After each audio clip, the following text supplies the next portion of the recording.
شاہد صاحب آ جائیں، آج کے دن پہ آ جاتے ہیں، آپ کو کوئی اینڈ لگتا ہے پارلیمان اور عدلیہ کی لڑائی میں؟ دیکھیں یہ وہ معاملات ہیں جو بہت عرصہ پہلے حل ہونے چاہیے تھے. آج آئین کو 50 سال ہو گئے. ہر آئین کے اندر جو ڈومین ہوتی ہے، جو سپیس ہوتی ہے ہر ادارے کی، وہ پوری طرح ڈیفائنڈ نہیں ہوتی. ہر ادارہ اپنی باؤنڈریز کو تھوڑا پھیلانے کی کوشش کرتا ہے کہ میرے اختیارات کیا ہیں، میری ذمہ داریاں کیا ہیں، اس کو پھیلاتا ہے، اور بالآخر یہ معاملہ طے ہو جاتا ہے وقت کے ساتھ. ہم نے وہ وقت نہیں دیا آئین کو ان معاملات کو نپٹانے کا، تو آج ہم اسی کو بھگت رہے ہیں. آپ یہ دیکھ لیں کہ سپریم کورٹ جو ہے وہ قانون کو ریجیکٹ کرنا چاہتا ہے. سپریم کورٹ جو ہے وہ اپنی مرضی کے فیصلے کرنا چاہتا ہے، اپنی مرضی کے بینچ بنانا چاہتا ہے. وہ ایسے بینچ بناتا ہے جس میں اس ملک کے اگلے جو سپریم کورٹ کے چیف جسٹس ہیں ان کو شامل نہیں کیا جاتا.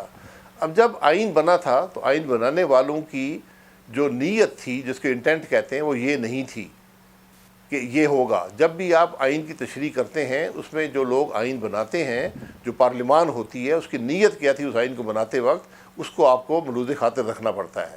اس کی نظر میں آپ تشریح کرتے ہیں آئین کی. آپ آج یہ دیکھ لیں کہ سپریم کورٹ نے، آج اسپیکر صاحب نے بتایا کہ سپریم کورٹ نے ان سے اسمبلی کا ریکارڈ مانگا ہے. یہ سپریم کورٹ کو حق حاصل نہیں ہے. یہ ریکارڈ اسمبلی کی پراپرٹی ہے. اسمبلی کی اجازت کے بغیر اسپیکر صاحب یہ نہیں دے سکتے.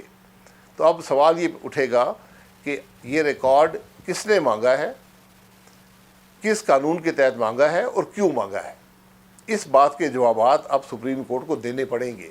یہی وہ چیزیں ہوتی ہیں، یہی وہ ایشوز ہوتے ہیں جو وقت کے ساتھ نپٹا دیے جاتے ہیں اداروں کے درمیان.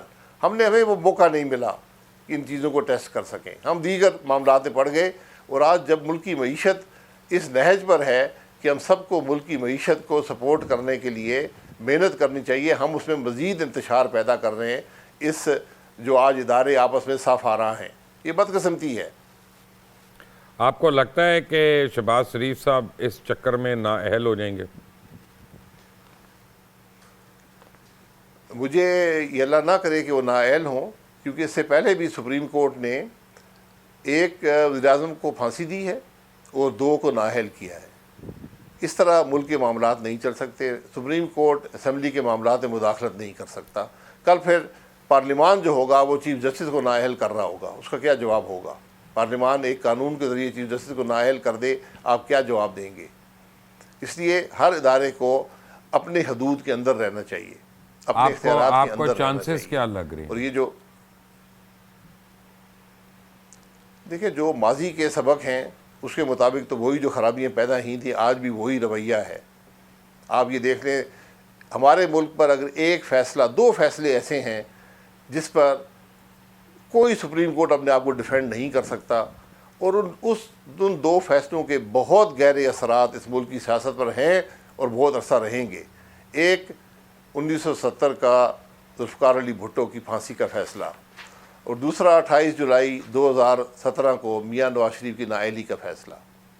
آج اگر جو خرابی ہے ملک کی سیاست میں، ملک کی معیشت میں، اس کا بہت بڑا اثر جولائی 18 2017 کے فیصلے کا ہے، جس سے آپ نے ایک چلتی حکومت توڑ دی، ملک میں انتشار پیدا کر دیا، ملک کو ڈیسٹیبلائز کر دیا، اور اس پر اکتفا نہ کی. آپ نے تاحیات نااہل بھی کیا، آپ نے سیاست سے علیحدہ کیا، آپ نے اپنی نگرانی میں نیب کے جج سے کنوکشن کروائی، جیل بھجوا دیا. یہ چیزیں ملک کی سیاست کو بہت اثر انداز ہوتی ہیں. ملک کے سینئر ترین، ملک کی تاریخ کے سینئر ترین سیاستدان کے ساتھ آپ کا یہ رویہ ہوگا تو پھر کیا ملے گا؟ پھر کیسے آپ سیاست کریں گے؟ یہ سوال آج اٹھتے ہیں. تو سوال یہ ہے، کیا آپ کو لگتا ہے کہ چانسز ہیں میاں شہباز شریف نااہل ہو سکتے ہیں؟ میں کہہ رہا ہوں دیکھیں جو عدلیہ کا رویہ رہا ہے وہ نہ آئین کے مطابق رہا ہے، نہ قانون کے مطابق رہا ہے. آپ کون سے آئین کے تحت، کون سے قانون کے تحت اس ملک کے وزیر اعظم کو نااہل کریں گے؟ اس ملک کے سپریم کورٹ نے خود فیصلہ دیا ہے کہ وزیر اعظم کوئی فیصلہ نہیں کر سکتا، کابینہ کرے گی. آپ کابینہ کو نااہل کرنے کی کوشش کر سکتے ہیں. یہاں جو فیصلہ ہوا ہے وہ پارلیمان نے کیا ہے. حکومت بل لے کر گئی، پارلیمان نے کہا ہم نہیں پیسے اپروو کریں گے، بجٹ میں ان کی کوئی پروویژن نہیں ہے، جب اگلا بجٹ آئے گا اس کے اندر پروویژن رکھیں اور پیسے دیں. اب یہ پارلیمان کا فیصلہ ہے. اس میں وزیر اعظم کیا کرے گا اور کابینہ کیا کرے گی. اس لیے آج سپریم کورٹ کو ان سب معاملات کو آئین اور قانون کی جو حقیقی شکل ہے، جو نیت تھی آئین بنانے والوں کی، اس کو سامنے رکھ کر یہ فیصلے کرنے پڑیں گے. میں اللہ نہ کرے کہ کنٹیمپٹ آف کورٹ ہو، لیکن شاہد صاحب جس اسپرٹ میں آپ بات کر رہے ہیں مجھے تو وہ ہوتا ہوا نظر نہیں آتا. پھر نہیں ہوگا تو پھر ملک کا نقصان ہوگا، یہ بھی آپ کو بتا دوں. آپ جو فیصلے، آپ ذوالفقار علی بھٹو صاحب کی جو پھانسی تھی اس کو دیکھ لیں، آج تک 50 سال گزرنے لگے ہیں، آج تک اس فیصلے کے ملک پر اثرات ہیں.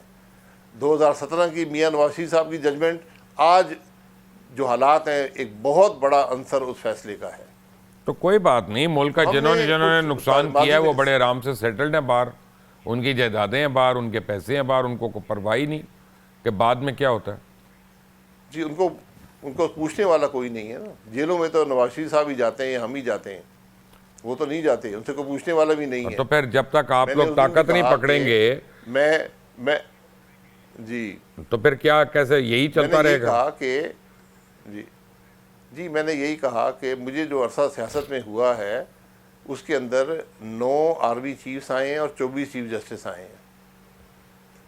میں ابھی بھی بدقسمتی سے ادھر ہی ہوں، اسی تنخواہ پر کام کر رہا ہوں جہاں پر آج سے 35 سال پہلے کام کر رہا تھا.